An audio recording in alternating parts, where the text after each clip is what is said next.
বলেন তো বিএনপি আওয়ামী লীগকে নির্বাচনে আনতে চায় কেন? লজিকটা কি? অথচ বিএনপির তো উচিত ছিল আওয়ামী লীগকে নির্বাচন অংশগ্রহণ করতে বাধা দেয়া। কি আশ্চর্য হয়ে গেছেন না? আওয়ামী লীগকে বিএনপি আনতে চায় কেন বলেন তো? বলেন তো বিএনপির ভোট চাওয়ার কোন গ্রাউন্ডস কি আছে? ভোট চাবে কি বলে? বিএনপির তো ভোট চাওয়ার একমাত্র গ্রাউন্ডস কি ছিল? আওয়ামী লীগ ঠেকাও। কি নির্বাচনের সময় বিএনপি কি বলে ভোট চাইতো? আমি এই উন্নয়ন করছি, ওই উন্নয়ন করছি, এই উন্নয়ন করছি, সেইটা করছি, সেইটা করছি। এরকম কোন বক্তব্য কি বিএনপির থাকে? বিএনপির কি বক্তব্য ছিল? আরে ভাই চুরি করতে পারবে না, দাঁড়িয়ে রাখতে পারবে না, মাদ্রাসা বন্ধ হয়ে যাবে, আওয়ামী লীগ ক্ষমতার মসজিদ বন্ধ হয়ে যাবে, আজান বন্ধ হয়ে যাবে, আওয়ামী লীগকে ঠেকাও, ঠেকাও আওয়ামী লীগ। এইটা ছিল তাদের ভোটের একমাত্র মাধ্যম। ভোট চাওয়ার একমাত্র মাধ্যম কি ছিল? আওয়ামী লীগ ঠেকাও। যদি এখন আওয়ামী লীগ না থাকে তাহলে কাকে ঠেকাবে?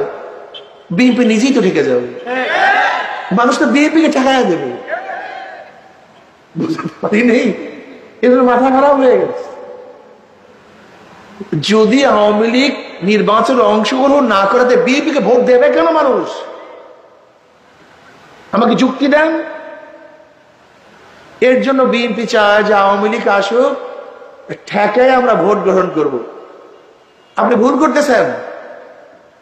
এবার জনগণ মুদ্রা এপিটু দেখছে, ওপিটু দেখছে।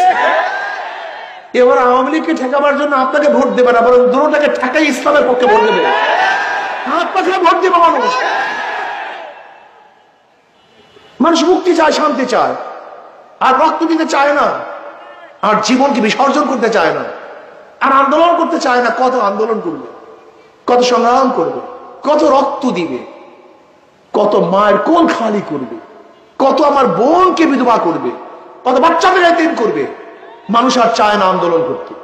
মানুষের শান্তি, মুক্তি, এবং শান্তি একমাত্র ইসলামের মধ্যে আছে। অন্য কোন আদর্শের মধ্যে শান্তি নেই, মুক্তি নেই।